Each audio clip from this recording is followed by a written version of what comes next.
Hello students, welcome to the next lecture of the DBMS and SQL Viva series. Let's start the questions for the day. The first question is briefly describe the three types of SQL commands. As we know that SQL can be subdivided into three sub languages. So these sub languages carry three different types of SQL commands. One is the DDL, that is data definition language. These are the commands used to create, alter and drop tables. The next is the DML commands, which are used to insert, modify, update, and query the data that is into the database. And the third is the DCL language, that is those commands are which are in the DCL language, those are known as DCL commands. So these are helpful for the DBA in controlling the database. So they helps the database administrator. The next question, what are the steps we should follow when preparing to create a table? As we know, the table is known as a relation that contains some attributes. So we should identify the data type, the length and precision for each attribute. So this is the first step we should follow. We should identify all the attributes in a relation, and for all those attributes we should identify the data types, length and precision. Identify the columns that can accept a null value. We should also identify that which columns can accept the null values and which columns should be not null columns. Identify the columns that need to be unique columns, and the primary key attributes. So the last step is to identify the primary and related foreign keys with the parent table. So these are the major four major four steps in preparing a table. The others can be determining the default values. If any column has a default value, then what is that default value and with which column. Determine where the domain values are that need to be constrained and what constraints to be applied with the column. Let's say the check constraint, if it is required to be applied with some columns, and then we need to find out the all the constraints that can be associated with different attributes or columns of the table. The next question, what are the some disadvantages of a standard language such as SQL?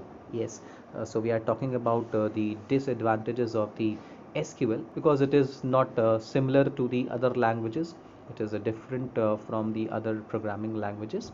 So a standard can be a compromise among interested parties, which can cause the standard to not to be the ideal. If a standard is defined by some, then portability between platforms could be hurt. So this is the important thing. If the application developers define the standards and that standard does not relate with the SQL language, so in that case the portability will be a problematic thing. So database portability will be a problem. So this is the disadvantages of the standard language such as SQL.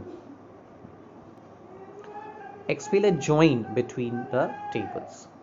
A join allows tables to be linked to each other when a relationship between the tables exists. The relationships are established by using a common column in the tables and often uses the primary and foreign key relationship. So in both the tables which we are trying to relate, there must be a common column. One table should have a primary key column, and in the other table that similar column should be referenced with the foreign key. The foreign key should be created into the second table, and that primary column should be referenced from that. So the joins basically join the two tables. It depicts the relationship between the two tables. Describe and contrast a trigger and a procedure. Triggers are stored and controlled in the DBMS. It is executed automatically when a condition is met. The conditions can be any insert condition, can be an update condition, can be a delete condition, and the procedure is also stored in a database. And but the difference is that the procedure is not executed automatically. So the procedure has to be called, it has to be executed, but triggers once created, they automatically execute uh, on the meet of some condition, that is either on some insertions, some specific updations or some specific deletions. Next question, briefly describe the outer join. What we mean by the outer join. So this is a type of the joins. We have inner joins, outer joins, left join, right join. So from those we have here the outer join, and outer join includes the records that match and those that do not have a matching value in another table. So outer joins can be a left outer join or can be a right outer join.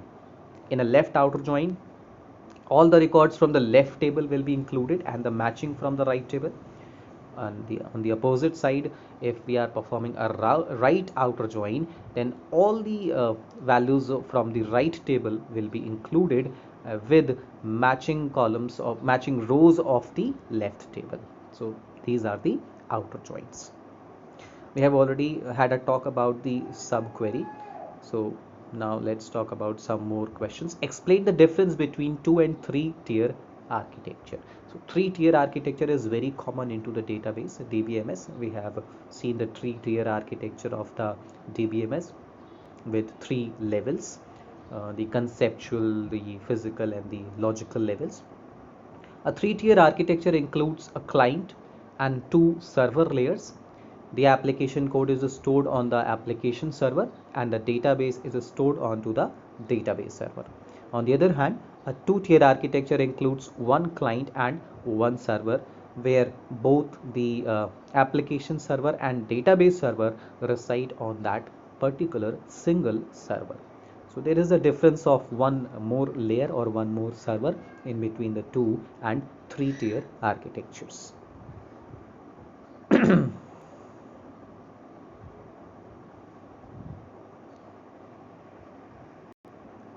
The next question, describe a data warehouse. A data warehouse is organized around specific subjects. The data is defined using consistent meaning, consistent values with the consistent naming, format, and encoding structures with these standards. The data contains a time element. So this time element will indicate that when the data is stored into the particular space, so that the data can be studied for other trends and for the informations. No data in a data warehouse can be updated by end user.